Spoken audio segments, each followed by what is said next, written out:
நம்ம வாழ்க்கையில் எல்லாரையும் நம்ப முடியுமா? ஒரு நிமிஷம் யோசிச்சு பாருங்க. நம்ம கிட்ட வந்து சிரிச்சு பேசுகிற ஒருத்தர் உள்ளுக்குள்ளே என்ன நினைக்கிறாருன்னு நமக்கு தெரியுமா?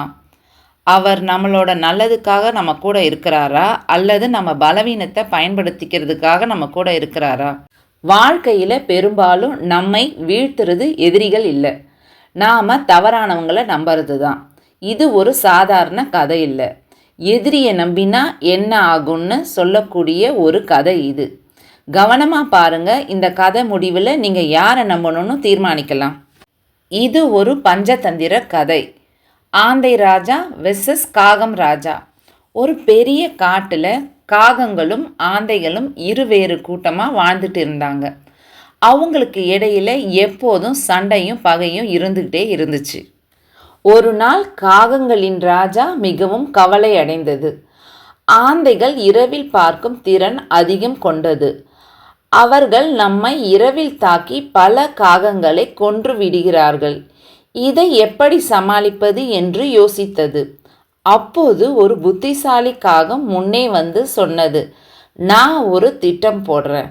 என்ன நீங்கள் எல்லாம் துரத்துற மாதிரி நடிக்கணும். நான் ஆந்தைகளிடம் சேர்ந்து அவர்களுடைய ரகசியத்தை தெரிஞ்சுக்கிறேன். அந்த புத்திசாலி காகத்தை காகங்கள் எல்லாம் தாக்குவது போல நடிச்சுது. காயம் அடைஞ்சது போல காட்டிக்கிட்ட அந்த காகம் பறந்து போய் ஆந்தைகளோட குகையோட வாயில்ல விழுந்துச்சு. ஆந்தை ராஜா அதை பார்த்து கேட்டுச்சு. அதுக்கு சந்தேகமாக இருந்துச்சு இந்த காகத்து மேலே. நீ எங்கே இருந்து வந்த காகமே? அதுக்கு அந்த காகம் சோகமாக சொல்லுச்சு, என்னோட கூட்டம் என்னை துரத்தி அடிச்சிட்டாங்க. நான் உங்கள் கூட சேரணும். நான் உங்களுக்கு உதவுவேன் என்றது. சில ஆந்தைகள் அதை நம்பலை.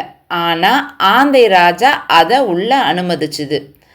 புத்திசாலியான அந்த காகம் தினமும் ஆந்தைகளோட பழக்க வழக்கத்தை கவனிச்சது.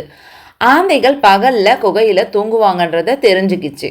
ஒரு நாள் ஆந்தைகள் அனைத்தும் தூங்கிட்டு இருக்கும் போது அது காகம் ராஜாவிடம் சென்று எல்லாவற்றையும் சொன்னது. அடுத்த நாள் பகலில் எல்லா காகங்களும் வந்தாங்க. குகையோட வாயில உலர்ந்த குச்சிகளை வைத்து தீ வச்சாங்க. ஆந்தைகள் உள்ள தூங்கிக்கிட்டு இருந்ததுனால வெளியே வர முடியாம அந்த தீயில சிக்கி இறந்தது. அதன் பிறகு அந்த காட்டில் காகங்கள் எல்லாம் மகிழ்ச்சியோட வாழ்ந்துச்சு. வாழ்க்கையில் எதிரிகளை பற்றி பயப்பட வேண்டாம். அவங்க எப்பவும் வெளிப்படையாக தான் இருப்பாங்க. ஆனால் நம்மிடம் சிரித்து பேசி பழகும் சிலர் தான் அதிக ஆபத்தானவர்கள். நம்பிக்கை நல்லது தான், ஆனால் யாரை நம்புகிறோங்கிறது தான் முக்கியம். ஒரு தவறான நம்பிக்கை ஒரு தவறான முடிவு எடுக்கிறதுக்கு வழிவகுத்திடும். முழு வாழ்க்கையுமே அது அழிச்சிடும். எதிரியை வெல்ல வலிமை தேவையில்லை, புத்தி இருந்தால் போதும். ஆனால் நம்ம வாழ்க்கையில் புத்தி இல்லாமல் சிலரை நம்பினா நாம தான் தோல்வி அடைவோம்.